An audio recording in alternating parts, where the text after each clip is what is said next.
CAPSI podcast series, Conversations on African Philanthropy.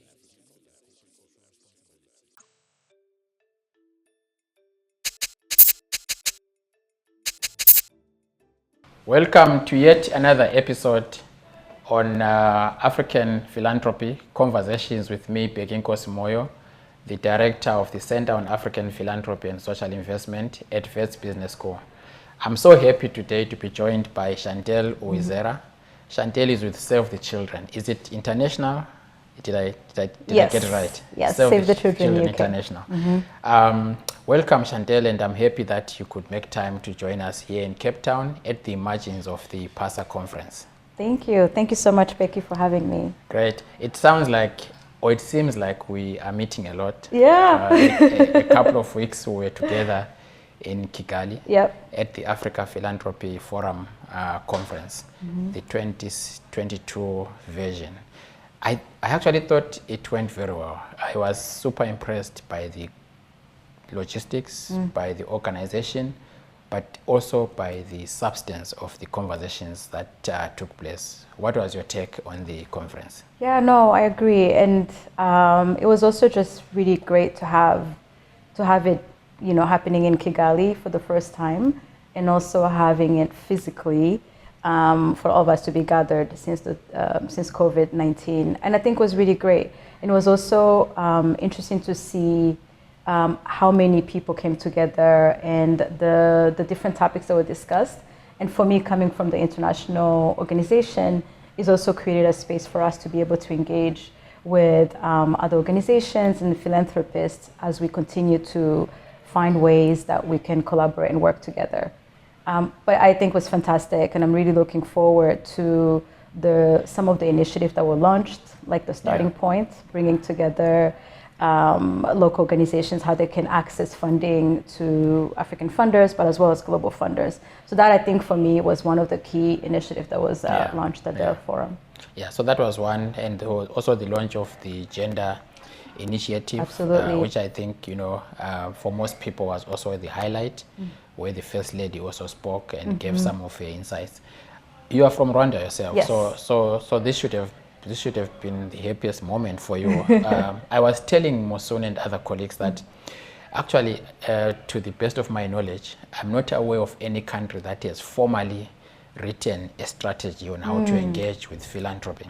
But Rwanda has. Rwanda did that a couple of years back, and I was lucky enough to be one of the leading writers of that strategy. And so Rwanda, in many ways, is leading the way, not just in the technology space, but also, you know, I mean, all of us who go to Rwanda, we always marvel at how clean the place is and how developed and developing is doing. And so also on the issue of philanthropy, I also foresee that if we follow up on some of the initiatives that were done, for example, if you look at the local initiatives that Rwanda has put in place, those local initiatives are the foundation for any strategy of a government to start thinking about philanthropy. Absolutely. And so maybe I know you don't live in Rwanda that much, but what are some of the key takeaways, especially from the local initiatives, that one can reflect on as we think about philanthropy in the continent? Well, that's a very good question. So I haven't, like being from Rwanda, the last time I lived there when I was like until 16, and most of my life I've lived in the US, but obviously I've gone back and forth. And it's very interesting to see how the country is evolving and so many innovation that is coming out of the country. And when we talk about local initiatives or even philanthropy, I think it's at the similar stage as any other African countries, where we're still sort of like formalizing philanthropy beyond just what we do within our families and our communities. But if you look at, for instance, the initiative from the First Lady, the Imbuto Foundation has done incredible work across the country, and that for me showcased the things we can do together, but also like where the future of philanthropy is within Rwanda. For us at Save the Children, we actually have an initiative that I'm really, really proud of. It's called Kumwe Hub. So Kumwe in Kinyarwanda, which I think you may know, is come together. Yeah. And so this is an innovative financing hub that we've set up that is headquartered in Kigali. And what we're looking at is actually essentially to support local businesses, but as well as like entrepreneurs who have these great ideas that will have the most positive impact on children. And so that's, for me, other ways as well that I think as we continue to look at what important initiatives are there to support, what is the role of organizations like ours to continue to support them and provide them with the funding and the resources that they may need. Yeah, so we'll come back to that and other initiatives. But for now, for those that have been following and reading about international NGOs, Save the Children is one of them. Right. But can you break it down to us in terms of how you are structured? Because, you know, in most cases you hear, you know, international organizations, you have Save the Children Ethiopia, Save the Children this, Save the Children that. How does it all come together? Are you a confederation? What are you? Yes. And we have, so we operate, in last year we operated in around 117 countries. And through our programs, we were able to support about 45 million children. But how Save the Children is set up, we also have member countries or member offices, I may say, across the world. And that is our way to sort of like continue to do and directly work with the communities with those countries. And so it is a federation. So you have the headquartered Save International in the UK, and then you have member countries like Save the Children UK, Save the Children US, and as well as national offices across some of the countries where we operate. Yeah, and so what do you seek to achieve? What is your mandate as Save the Children? Yeah, so it is an exciting mandate, and I'm so excited that I've been able to speak to you many times in the past. Yeah. But I lead our Africa Philanthropy initiative. Currently, the initiative sits in the UK, but what we are trying to do, and the initiative was set up in 2019, and is to seek to engage with philanthropists, foundations, and corporates who are Africans and based in Africa. And for me, it is as the organization continues to evolve. I think for me is also another way that we look at how do we make the most impact for children. So by looking at different collaborations and different people and different organizations that we can collaborate with. So my hope is that as we continue to grow, we can find ways that we meaningfully collaborate and partner with African philanthropists. And for me, I actually do think as well that African philanthropy can play a critical role in sort of like shifting the way we work and the way that we think. And so I'm looking for that sort of like evolution and co-partnership. Yeah. So how has that been? I mean, I know we'll get into some of the details, but how has that been, the attempt to work with African philanthropies? Right. And in these cases, you know, African philanthropy is very broad. It is. And normally when we talk about African philanthropy, people are thinking of high net worth individuals. But as you know, high net worth individuals are just but one component of what African philanthropy is. So how has that been, and how have you structured your engagement broadly with African philanthropy? So we're very fortunate to have an Africa Advisory Board, which currently is composed of 14 board members who have incredible network across the UK and Africa and come from different sectors. And so they've been really at the forefront of advising us on how best to engage with philanthropists on the continent. And you're rightly so in saying that it's not just about the high net worth individuals. And so for me, it's also been important to engage the next gen philanthropists. I think that's a really exciting new group of philanthropists that are coming on board who are very media savvy, who are looking at to make impact at scale, but using different ways. And so we're looking into tapping into that new group of people. But for me, it's also about the diaspora. The diaspora, as you know, and also me being a member of the diaspora as well, I know that many of us, we still have that connection to where we come from, and we want to be meaningfully engaging with the communities and supporting different causes. And so we've also been starting to work with different organizations to look at how do we tap into the diaspora, not just only through remittances, but as well as, supporting different programs that are happening. So it's not just only high net worth individuals for us. So, but are you finding that there's an alignment between your mandate as a unit within Save the Children, the mandate of Save the Children as an organization, and the values and mandates of African philanthropies? Absolutely. For us, our mandate, right, like as a mission of Save the Children, is we want to support children to be safe, healthy, and keep on learning. And I think what we've found out is a lot of the philanthropists are very passionate about where they come from, the communities, and they want to support the next generation to have all these opportunities. So alignment in terms of our values, in terms of like ensuring we can support communities and that we can provide all the different opportunities so that children can grow and fulfill their potential, there's definitely that alignment. What I can add as well is that, for instance, I can give an example of our current partnership we have with Kapi Otedola, with the Kapi Foundation in Northern Nigeria, and this partnership since 2019.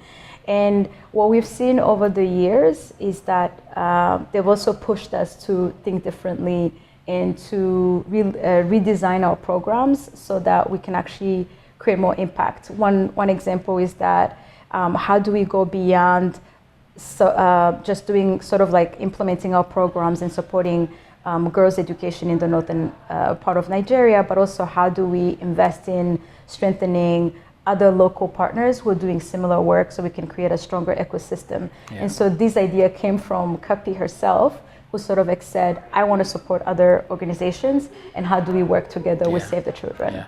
So as Save the Children, what you do, you would obviously assist in resource mobilization, but you would also do capacity development, empowerment at the local level. So I'm aware at some point I did a case study of Save the Children Ethiopia and how Save the Children was actually empowering local groups.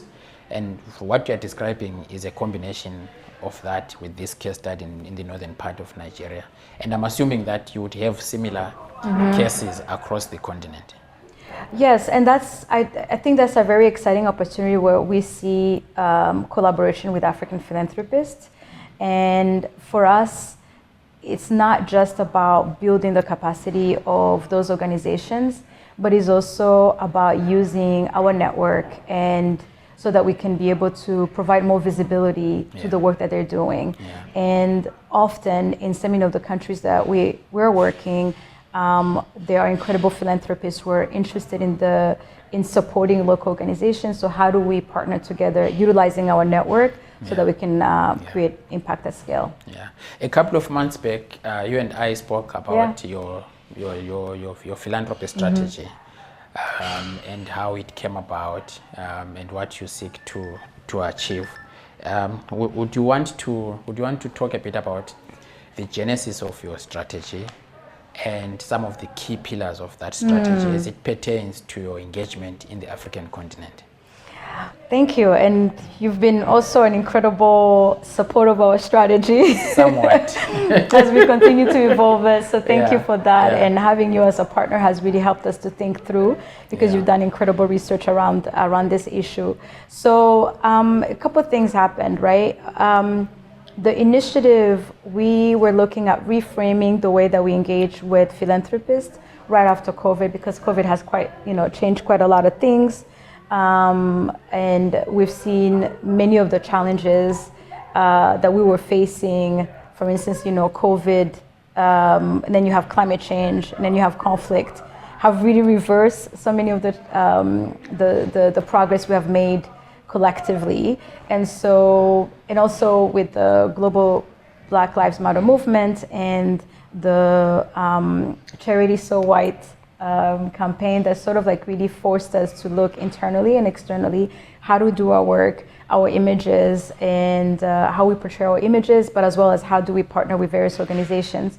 So all that sort of like really helped us to take a step back and say, how do we want to engage going forward with African philanthropists, and what is the best way to do so at Save the Children? Yeah. And one of the things, like I think we mentioned about, is looking at working not just only with high net worth individuals, but as well as next gen philanthropists, and offering them different ways that we can partner with us. It is not just about traditional funding models, but it's also looking at innovation, impact investment, and looking at co-designing and co-implementing programs that support not just only our intervention, but as well as other organizations.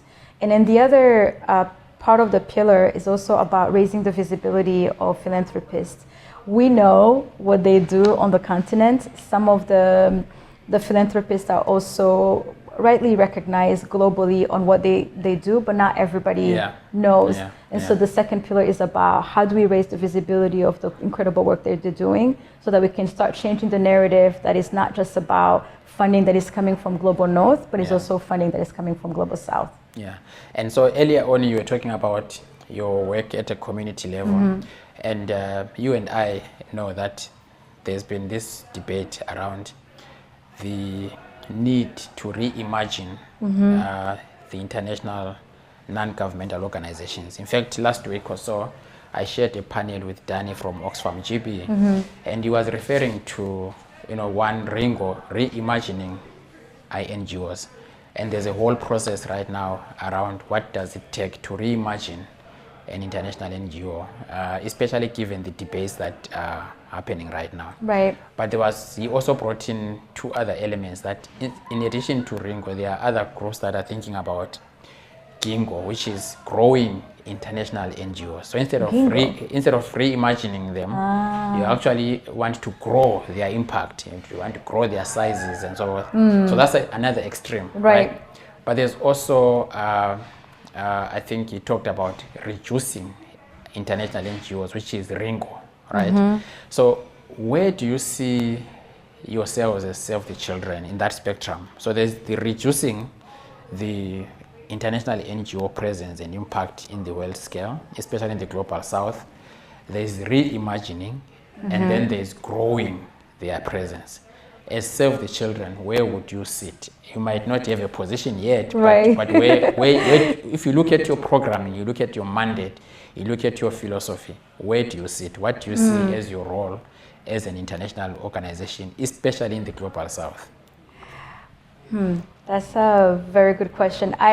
What I can say is that as Save the Children, I think we're committed in shifting the power, as you say, and it's also even part of our strategy, the 2022 to 2024.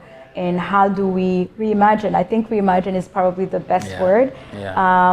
Reimagine the way that we work with our partners. And so for us, our partners also involve children. How do we center children's voices in all of our work? And how do we look at the images and the communication that we have around the Global South and do it in a way that is not just perpetuating this perceptions that we have. And for me, within my mandate, it's also, again, reimagining how we work with philanthropists in a most authentic way and in a way that ensures that there is sustainable impact. And what I've been really, I think, encouraged by is to seeing the willingness from African philanthropists to engage international organizations such as ours on this issue. And so we're always looking for ways that we can continue to work with them so that we can, I think you used the word redistribute last time when you came to talk to us. That it's about not just about the power and the resources, but it's also about how do we create a space where we can elevate the voices of others and local actors. So there's a whole, earlier on we spoke to a representative of the Charlize Theron Foundation, and she was saying that in reimagining the future, they've caught on to this trust-based philanthropy. And as part of that, they've actually asked their beneficiaries not to report. So they cut down on so many of these things that normally philanthropy will require from their beneficiaries. But to their surprise, the beneficiaries have kind of been perplexed, and they're saying, we still want to report. So that means there's a bit of a pushback to some of the notions around shifting the power. What has been the experience of Save the Children in this journey? I think it may be too early for me to comment on that, but I think for us is we've done a study where we engage with our implementing partners and the different other partners that we have across the Global South to really understand what is localization, what does that mean for them, and how do we continue to do this work in equitably, right? And so we're still sort of like on that journey to continuously hear from our partners on the best way that we can approach the work. Yeah. Anyway, I think we have gone too deep into the debates around decolonizing and decolonial philanthropy, but we haven't yet the time to really talk to you about yourself.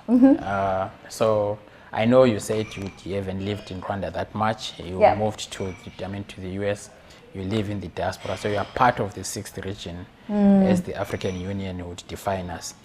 But tell us about Chantal. Who is Chantal? Yeah,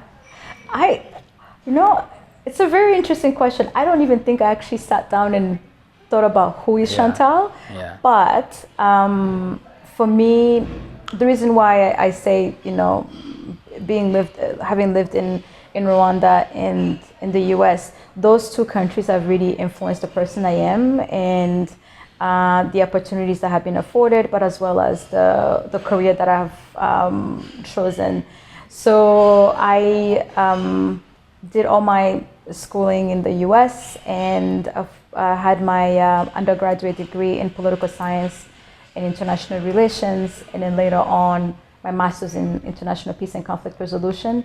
And those degrees and that path that I took was really so much influenced by our own history in Rwanda due to the 1994 genocide against the Tutsi. And so that has really sort of like influenced me in the way that I work and the things that I've so far been doing. Can you expand on how the how part, how has that influenced you? I think in terms of wanting to be part of a solution, right? Finding ways. So even my work, I've sort of like started working with post-conflict societies, and so how do we set up those societies to ensure that conflicts don't happen again, and how do we support communities following those conflicts? So that sort of like element has really was a big part of the work. And then your professional journey. I mean, you are currently at Save the Children, but I think I was thinking, a couple of years back, I actually met you, and I think you were with the Africa America Institute. You did? Yes. Actually, we met at Starbucks, I think for a coffee, and I think I had come doing some work with a group that was helping us with fundraising. Interesting. In New York? In New York. Okay. Yeah. Wow. At that point, you were still with the Africa America Institute. Yeah. So I was reflecting and thinking, I've met Chantal before. And now it came like so clear, and I remember I was looking, and you were telling me about how I could utilize some of the people within your network as friends of the Southern Africa Trust. Then I was working for the Southern Africa Trust, so looking for ways in which we could get presence in the US and fundraise. So I was trying to set up friends of the Southern Africa Trust when I came. That is so interesting. Now that rings a bell. I remember. Yeah. How crazy is that? Your professional life. Yes. Let's start it from the beginning. Oh goodness, where do we start? Where do I start from the beginning? I don't know if maybe I could pinpoint some of the key areas that I really have, I guess, influenced the person I am. I think when I started, I wanted to be a lawyer, actually. I wanted to become an international human rights lawyer. And so my early career was around the law, where I ended up working on working with different partners in Nepal and Bosnia, looking at the constitutional reform process. And so what is like a constitutional post-conflict looks like. And that again influenced by the history exactly. in Rwanda. Okay. Exactly, yeah. And then did that and really, really loved it. And I think found also that as part of that element, that it's not just only about the law, but it's also about the mediation piece of it. And so how do we reconcile different groups who had like a history? And so that sort of like also influenced the other work that I did. And went to Nepal, where I was a peace fellow and working with a really, really amazing organization that was trying to reintegrate girls and women who were in bonded labor, and how do you integrate them within the society. And again, that was a big issue right after the conflict that Nepal went through. And again, looking at setting up a human rights commission that were able to support them going forward. Yeah. And then I ended up at the UN, where I worked for Rwanda as a sustainable development officer, but also as a communication officer. And yeah, it was a very interesting time, and I think critical time for the UN. Not only did I work on the Security Council, so kind of got to see the work that the UN does from that level, but as well as really was part of the negotiation process of the UN 2030 agenda and the 17 development goals. And that was for me at a point where I saw the importance of collaboration, that it's not just about, we have so many challenges that are facing us, the world. It's not just about the UN agencies being able to solve that. It's not just only about governments, but it's also the nonprofit sector and the private sector coming together and being able to collaborate.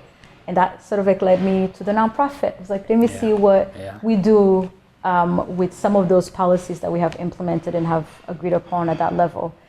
And I ended up at AAI, Africa American Institute, where we met.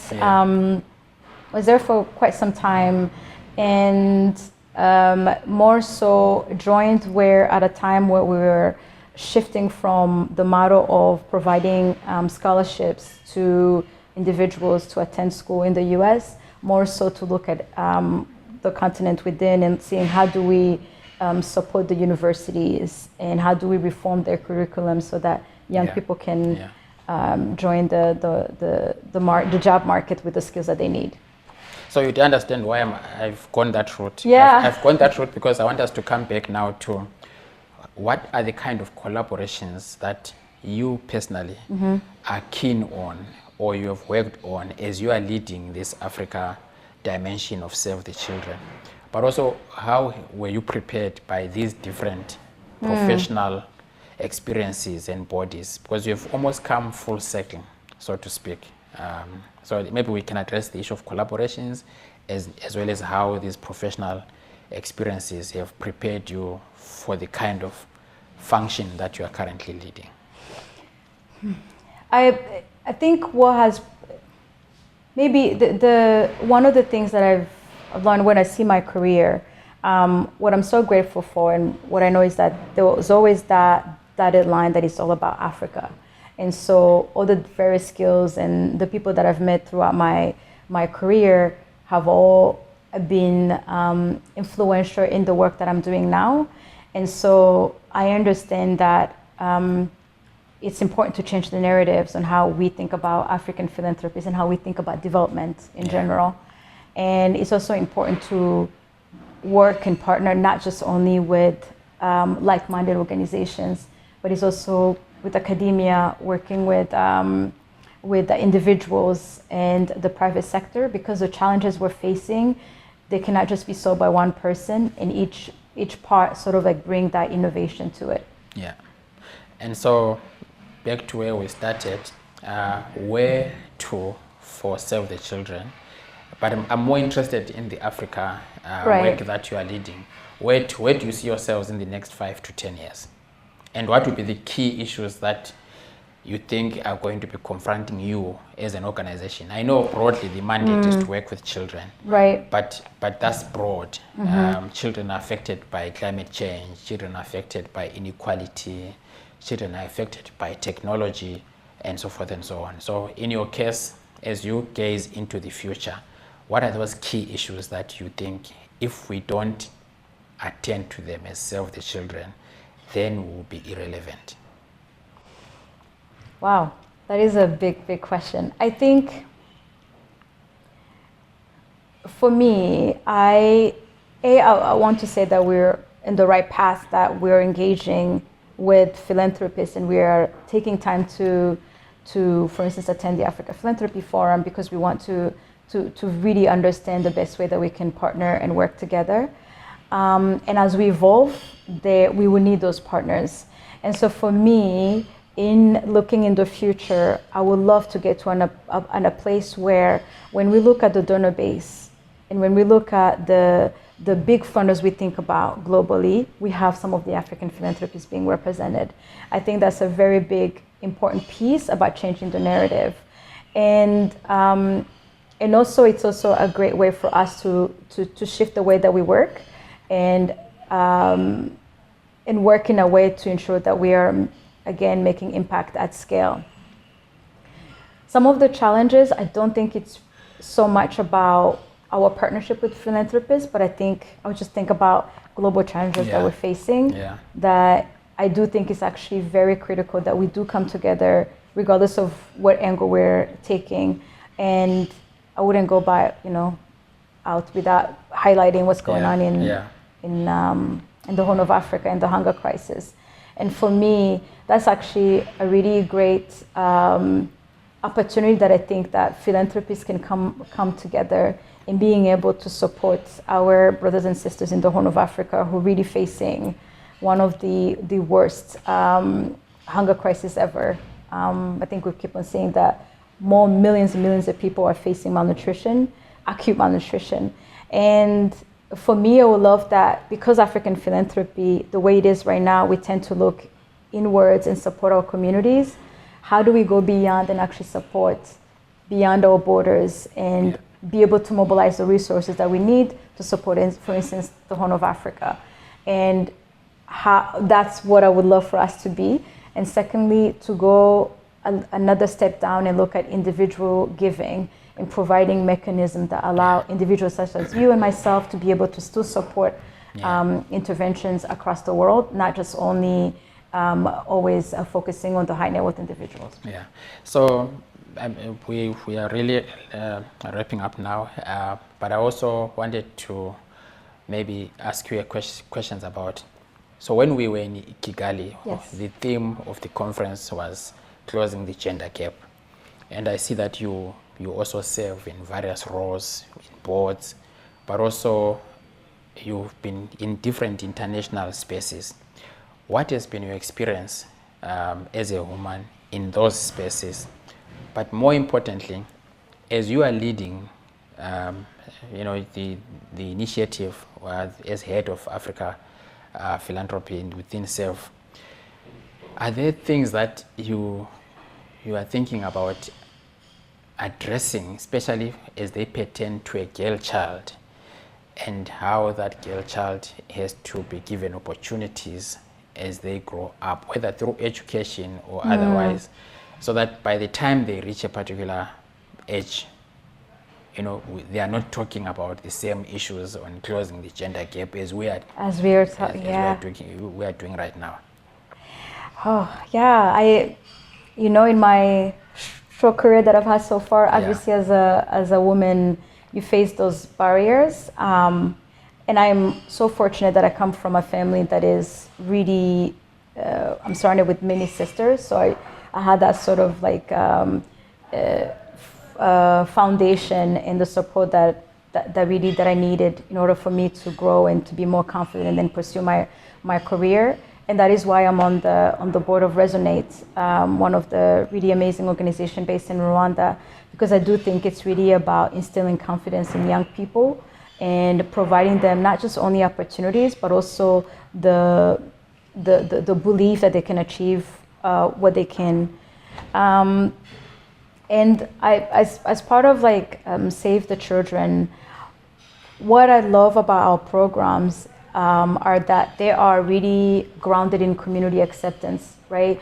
And so we implement and design programs in partnership with local communities and local partners, and we obviously wanting to be as inclusive as we can and having a gender lens, and ensuring that it's not just about, when you talk about nutrition, we talk about education, how do we involve the community, how we involve caregivers and parents, because they also need to sort of buy into the idea that girls need the education as much as boys. So it's about that sort of like process.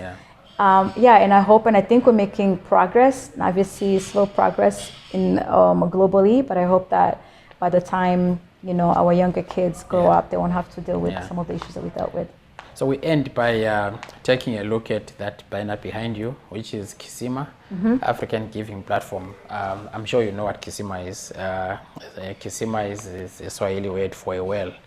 And we designed this to tell stories about how Africans nourish each other, quench thirst whenever they need to. And so in your upbringing today or whenever, is there a story of giving that you might want to share with us? Either which involves yourself or it involves people around you, your family, your friends. We just want to collect as many stories on giving, solidarity, sharing as possible. Nice. I love that. I love that platform.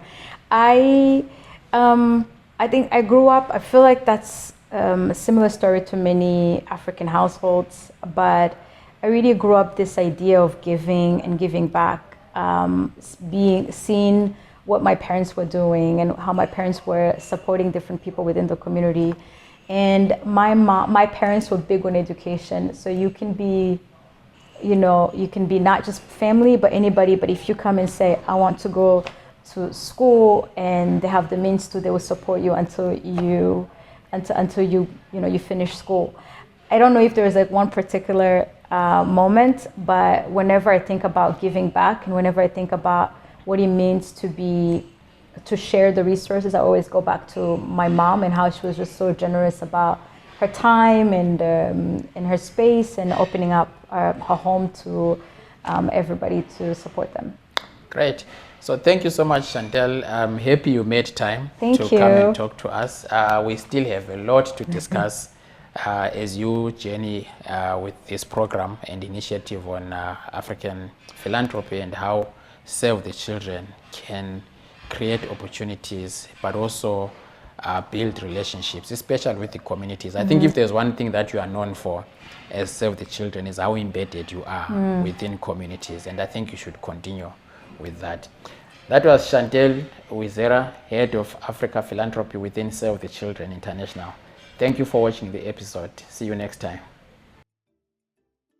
You've been listening to the CAPSI podcast series, Conversations on African Philanthropy.